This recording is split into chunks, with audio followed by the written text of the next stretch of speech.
Hola. Hello, everyone. Wanted to come on real quick. I want to speak to something, and I know this is impromptu. I wasn't expecting to do a video today, but I came across some more dialogue, excuse me, on Instagram. Now, mind you, before I go into detail with this topic that I have for you guys today, I have been wanting to post a video on this. I'm going to say starting the last quarter of 2019. We're in the first quarter of 2020 now. And I created a video and then I deleted it because it just, I don't know. I don't think it was the right timing for it. But I'm going to do this video now because it's been on my spirit, and every time I look up, it's something that resonates around it or about it that is promoting me to speak directly to it. So this has to do with the whole Jezebel Ahab scenario of the Judeo-Christian Bible. So, as you guys know, I'm gonna do some brief background on me.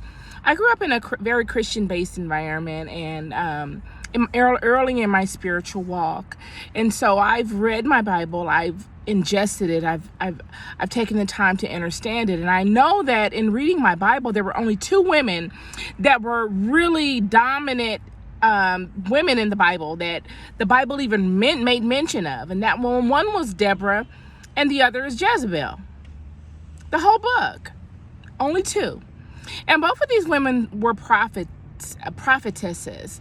Jezebel was a princess, mind you. She was a Phoenician princess that her father was I don't know if you call it the emperor, the president, the ruler of a seaport village prior to Carthage being established. So if you go back in history, and this is very important, and this is something that people don't piece together.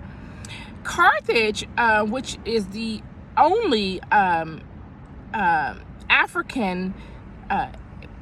region that was successful in its fight with the Romans. You got to remember Hannibal. Hannibal comes out of Carthage, but that seaport area is the birthplace of that whole region. So when I say the seaport area, my nails are tore up. I'm sorry. I'm just not ready for this, but I got to speak to this today. But that whole seaport area was the birthplace of the entire region. So that seaport area was Tyre, Tiyre. And Jezebel's father was the ruler of that region. So this adds some validity to her in the sense of her spiritual background, her upbringing. This was not some hoe that met a man and aligned herself with him because she needed him. This is not that kind of story. She married him. This was all political.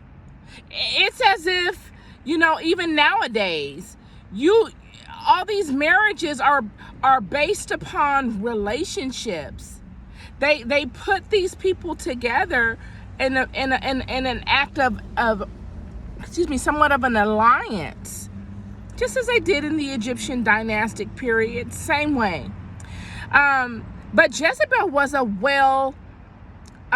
educated woman. She was a spiritual woman.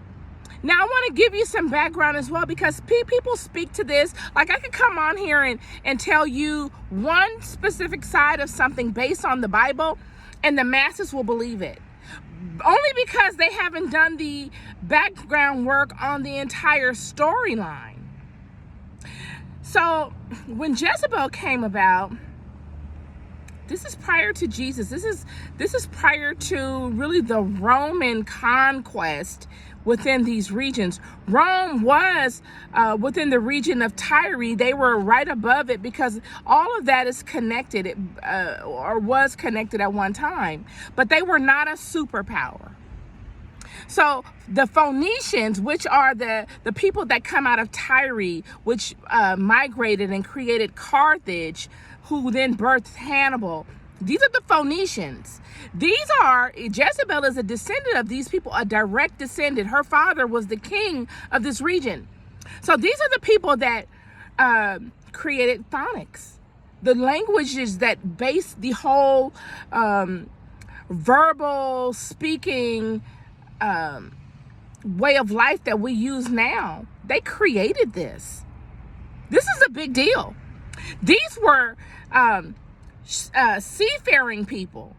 These were people that had mastered the art of creating ships. Now, I'm going to tell you why this is a big deal, because prior to a ship being built, no one was going anywhere. No one knew anything. But because of the fact of ships being built and people being able to travel and to be able to trade and communicate with people from vast distances, this is a big deal. It creates an economy. It creates trade. It creates intellect. It creates the ability to communicate with others across waters. Okay? So this is where Jezebel was from. They want to, and see what happens in history. And I saw something today on Instagram a brother had posted, and he speaks to having the woman as the dominant person in the family and this and that, like it's such a big sin. This is the beginning of things. This is how it was in the beginning. This is not a new way of thinking.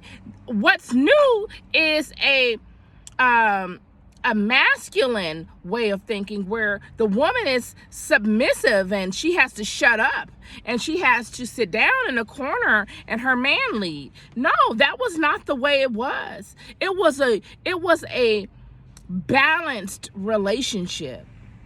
She doesn't tell her husband, go sit your ass in the corner and shut. No, she didn't do that. That's demeaning.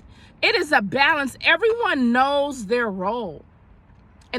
And a man didn't feel the need to, shut his wife up because her speaking her truth or her showing her truth in whatever capacity did not make him feel inferior. So, I feel like really there is a plot, if you want to put it that way, against women, in the sense that, we're labeled these Jezebels if you ever know something and you're passionate about it and you stand your ground. If you have a daughter, I'm a daughter to a man, a wonderful father who taught me self-esteem and compassion and confidence in myself and self-worth and all these things I get from my dad. And if you raise a child to be independent, an independent thinker, a leader, and a follower at times, but to be able to distinguish intelligently who is worthy to follow after, right? And she enter into a marriage with a man, and then somehow she has to shut up and to disregard all that she has been taught her whole life in the realm of confidence and knowing herself and her connection to God and the God that is within her. She has to now suppress that because it makes him feel inadequate. That's some bullshit. And that's exactly what happened. I'm gonna keep going with this. So we understand the background of Jezebel. Jezebel was a Phoenician princess. You need to Google this. Okay, this is what they don't speak to in the Bible. But she came from a position of power. She was not a beggar. And Ahab needed her out of the gate because he understood that in order to be a ruler, he needed spiritual backing. And in order for a man to be successful in any aspect within himself and his life, whether it be business, be it politics, or what have you, he needs to be whole. And he needs a woman that is well balanced spiritually, intellectually, all of that. And she had all of those traits. She was his spiritual backing. Now, because of the book that this story has been told in, it's been twisted a little bit. So you got to understand the background of those within the region. Okay, this book, the Bible, is a book of the God Jehovah. It is a book of a God that is a jealous God. He doesn't want no other gods to be honored before him. He is very jealous. But, excuse me, it says very, very blunt and blatantly in the book, in the Bible itself, that there were gods before this God. Within this region, there were gods prior to this God. But what happens is this God presents itself, and he creates a base of interest amongst people. And he says, look, if you're going to follow me, these are the things I'm going to do for you. But you're going to have to turn your back on everything else you knew before me. And of course, if I were to walk into any space, whether it be a business setting and I acquire another business, or a political setting where, you know, I'm the new president, I don't care what happened prior to me, y'all gonna have to disregard that, and you're gonna have to be with my agenda now. That was the same thing that was going on. And the people were 1 foot in and 1 foot out of it. The people were like, okay, I'm with him. You know, when things are good, I'm with him. But when stuff gets to being a little shaky and the crops are failing, even if it's for one season, I'm going to have to start putting that altar back up for Baal or for Ashtoreth or Astarte or whoever the goddess was that they were regarding. Because people are fickle. People like me and you are fickle. We are temperamental. And a lot of us don't really take the time to know. So we go with what we're taught, what we're told, and we go with what is shown to us. So we're easily swayed. That's what's going on here. So Jezebel aligns herself with Ahab.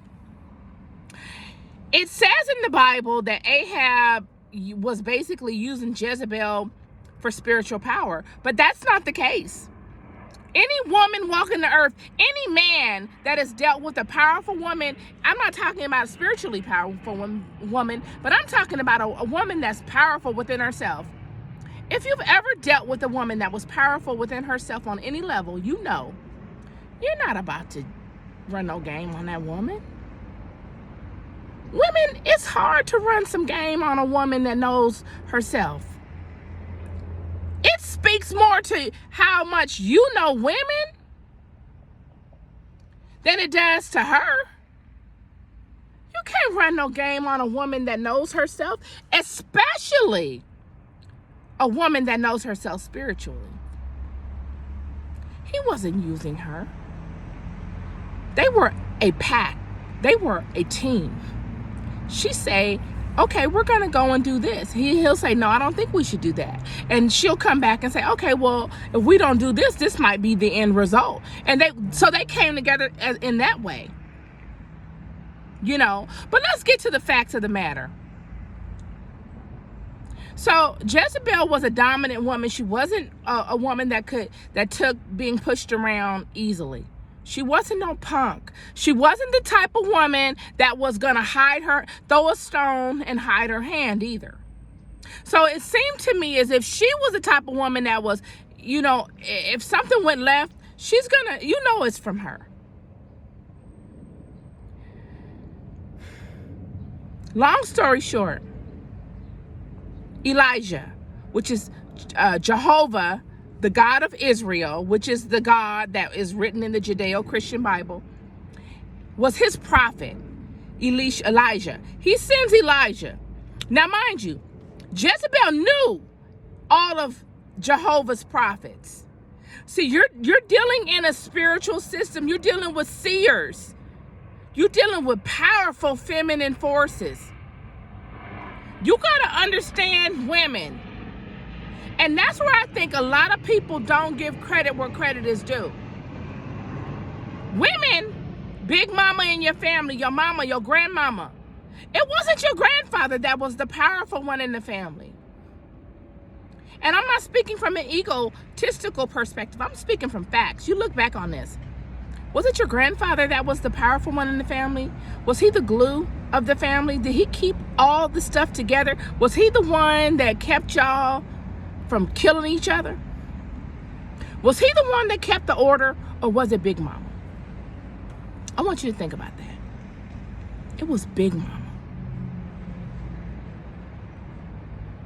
So you gotta kind of put respect where respect is due, because what I'm seeing here is I see people that use the Bible as a cover to really defame and to project defeminization as if it's, something good, and to be as if those that run this matrix are. The same thing that you are saying you're fighting against, you are fighting for. Because all of the problems that we face in this matrix are because of the defeminization of the sacred feminine. She's the one that had to go underground. You talk about black and white racism. She's the one that felt it before all of this became black and white. It was a calculated and overt agenda, conspiracy that was acted out against her by her own children. She is the one that had to go underground. You can look at it on the walls of Kemet. You can go across this planet and you will see it. The further you go back, the more pronounced it is. It is she. She was the one in the beginning. She is the only one that can self-impregnate. But that's a whole nother story. But keep that in mind. So when you hear these stories about, they're trying to defeminize man and this and that, I can get on that, and I do believe that there is an agenda to defeminize men, especially black men. I do believe that. But all of the agendas that have happened in the past have led us to this space. This has been an agenda from the beginning, and it had nothing to do with promoting a woman. In the Bible, it even says, all that pisseth against the wall. You gotta know what you're talking about. You gotta know the full story instead of coming in on certain parts of it, the Jezebel and Ahab story. You're missing a whole nother part of this. And in doing so, you're working towards the greater agenda of the ones that you say you're fighting against. So I'm going to give you some information based on Jezebel and who she is, just so I can say that I've spoken to the truth of her, because there's a lot of information not being spoken to here, and it's completely one-sided. So, yes, she was a Phoenician princess. She was royalty. That's why in the Bible, when it said that they sent Jehu to kill her, and either, I can't remember if he pushed her out the window or she dropped out of she fell out the window on her own, and dogs came and got her. And then he went to get her body and to give her a honorable burial. They had to. It wasn't no ifs, ands, buts, or maybes. She was royalty. So, like I say, so her and Ahab were a team. Elijah was a prophet of the Israel God Jehovah. They knew of Elijah. They had sent word out all throughout the region. If anybody finds Elijah, bring him to me. They had bounties on his head. They had money on the table for Elijah. Elijah was hiding from her, in so many words, if you want to put it that way, because he didn't show up. And he surely did a good job of not being found. And in that region, come on. You got to rub shoulders with people. The likelihood of him not being found by Jezebel and Ahab was unlikely unless he was hiding. So then this God of Israel tells Elijah to go and present himself in the region. He does that. And he comes across this dude right when he gets there. He said, oh man, Jezebel and Ahab are looking for you. If I tell them I seen you, they're gonna want to see you. And if I don't show up with you, they're gonna kill me. Elijah said, don't worry about it. I'm gonna show up. He said, tell them to all meet me tonight at whatever. Dude, even went as far as to say, look, I've hid 100 of your prophets in caves. I've hid them for you, 50 in each cave, just so he could show his allegiance. Because like I said, a lot of them people were worshiping many gods. This God of Israel was a new God on the scene. Yeah, and so the people had one foot in and one foot out. When things wouldn't go right, they would worship the God of Israel. When things wouldn't go with the God of Israel, they would worship the other gods. So just so they can make sure their stuff is covered.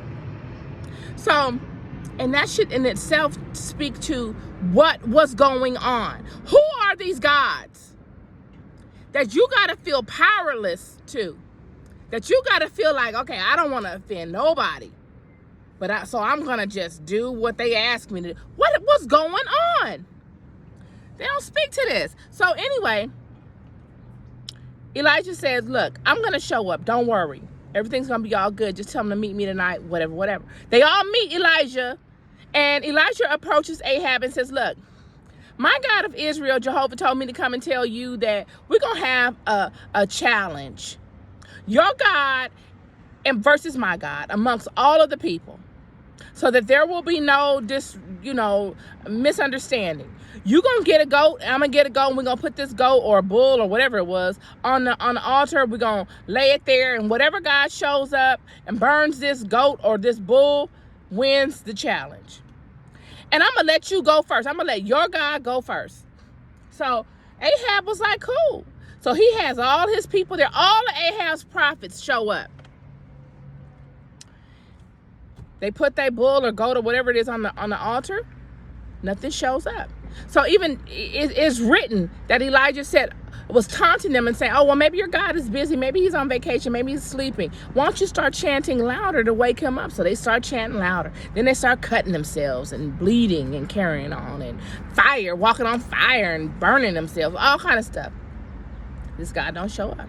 Then, okay, the God of Israel does the same thing, and then Elijah does the same thing with the God of Israel and calls upon him, and he shows up. So the God of Israel, Jehovah, wins this battle. So at the end of the battle, instead of letting all of the prophets of Ahab and Jezebel go, they kill them. They murdered them. Pissed Jezebel off. She mad, baby. So Elijah, upon doing all of this, he know now it's at a point of no return.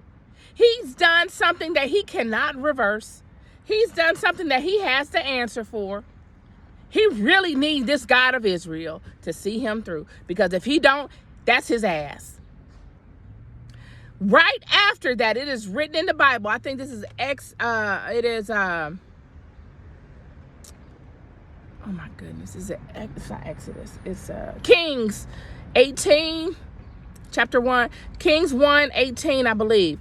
It speaks to Elijah leaving right after that and going up on a mountain and putting his head between his legs. He put his face between his legs. Excuse me, when do you put your face between your legs? I want somebody to think about that. You do that only when you are scared, you petrified. See, they don't speak to the whole story. He was scared over this one woman. This speaks to her power. And now she got to be evil and demonic, and she's all awful, and she's treacherous and this and that. Okay, but what if she wasn't? What if she was just a spiritually powerful woman, and what we had were two gods fighting for the attention of the people? What if? Then he sends his people away. It says that he sent his people away 7 times. He sent the man to the ocean 7 times. That's how long he was up on a damn mountain to go and see if there was a sign from the God of Israel. 7 times. What do you do when you're stressed out? What do you do when you're being spiritually attacked? If you've ever been spiritually attacked, you're going to know what I'm talking about. You don't want nobody around you. Leave me. Leave me. I got to think. When you're stressed out and you're facing a high stress situation, You don't need nobody around you asking you no questions. You want to be by yourself. I got to figure this shit out.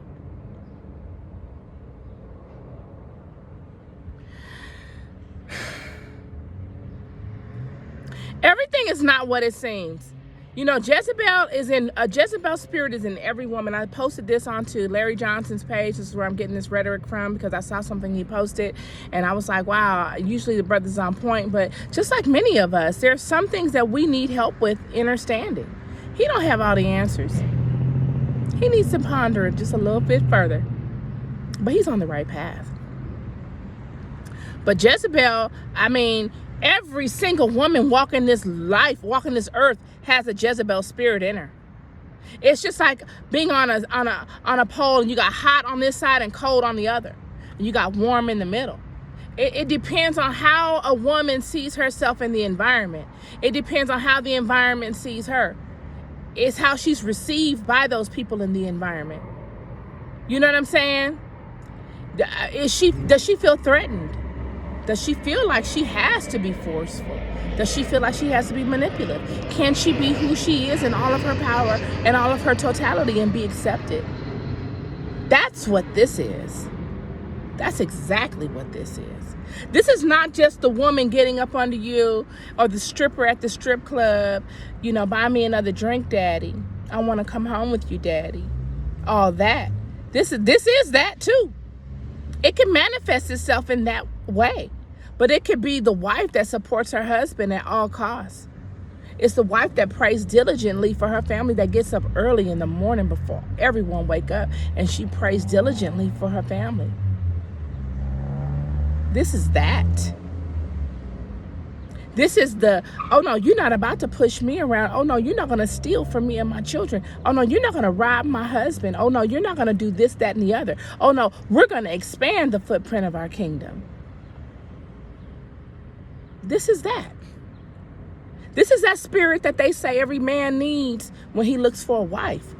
He needs a woman that's going to be able to help him spiritually and physically. But what they do is they twist it and they make it seem like it's the worst thing in the world, when really it's the same energy that you speak to when you see the good side of it. Energy is energy. How you use it and wield it is one thing, but it's all the same energy.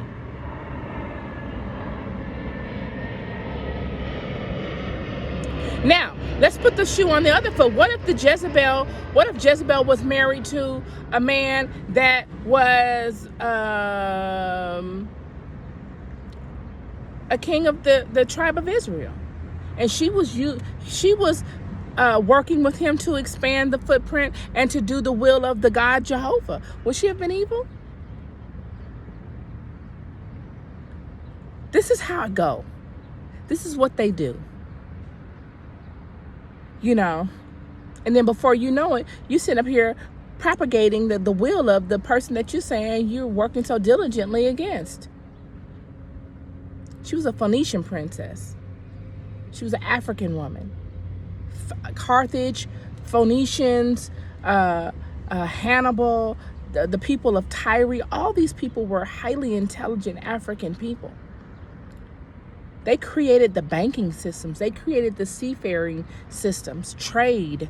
They created the linguistic systems. So we got to know what we're talking about. She wasn't no hoe that aligned herself with a man for some money. This was a well thought out alliance. But as to so many female deities in this matrix nowadays, she's been villainized. You name one female deity outside of Mary who has not been.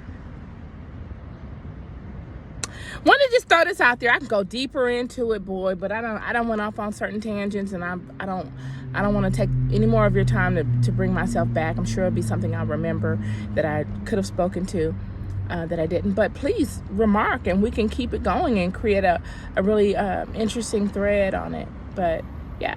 That's Jezebel and Ahab. Oh, lastly, and they said in the end, when she died, Jehu came and she had dressed herself up and put on makeup to try to seduce him. No, that's not what happened. See, that's ignorance.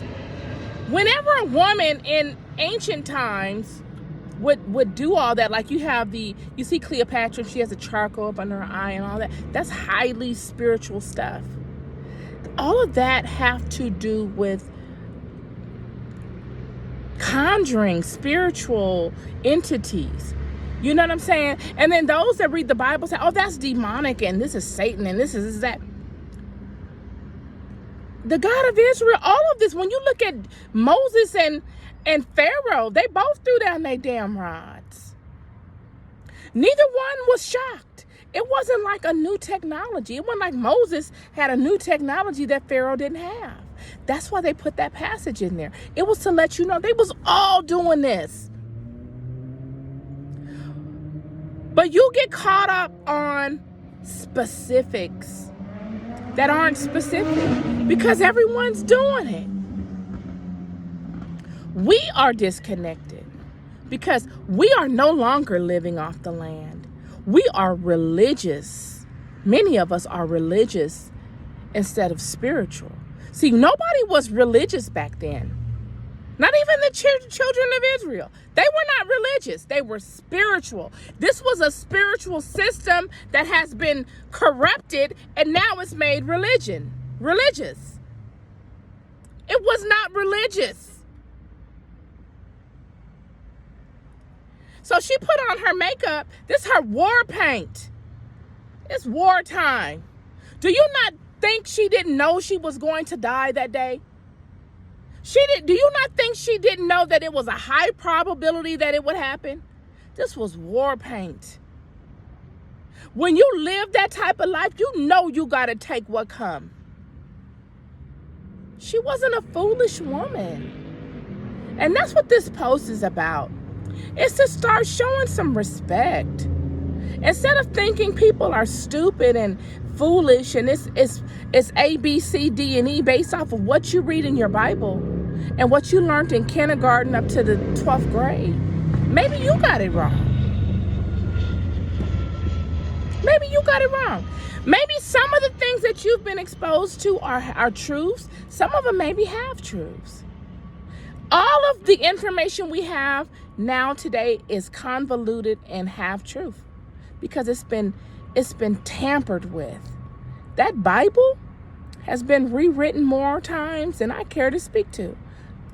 Just take some time in Googling that. That in itself should tell you something. But the essence of it, the power of it is still there. That right there should tell you something as well. We're dealing with power. These people that this woman represents, these people, these Phoenician people that she comes from, because Ahab didn't come from them. She came from them. They created the phonics in which that Bible was written. Every last one of them words came from her people. And she's the villain. She's the witch. She's the evil person. Come on. And then also we speak to a man whenever he is in line with a powerful woman, he loses power somehow. Why is that? Why can't it just be that now it's equal? Now he doesn't need to be overbearing. Now he has a helpmate. Why can't he honor his wife and trust what she say be true? Why is it now, he put her in front of him, is something wrong? But when you see Asar, Ased, and Heru, and they standing with each other, does anyone ever say, oh, look at them? Why is she? He's not ashamed of his woman. When you see them, she and her son with it sitting on her lap, and he's not even there, does anyone say, oh, why did she take him out of the picture? They don't do that. But here in this westernized, Europeanized ass society, we ask these stupid questions and we find ourselves going around in circles and circles and circles. If a man and nowadays allows anyone to demasculize him, then he need to look at his parents. He need to look within himself. Because there's nothing more that this matrix offers me than it offers a man. We all fighting a battle. And then some will say, well, women have it easier. No. The war was strictly on women in the beginning. The defeminization of the sacred feminine. She is the one that had to go underground in the beginning, way back when. She's been written out of history. But do you hear her crying and complaining about it? Do you hear women saying, oh, we're being this and that? Women, you don't never hear that. You don't ever hear women, not no black women, you don't hear it. But you hear men, oh, they demeaning the man and, they're making us powerless and this and that. The same struggles a man have, a woman have. A woman has more struggles than a man because she's left to raise the children that they both create. And you talk about a blaspheme woman, she's blasphemed if she walks away from her children.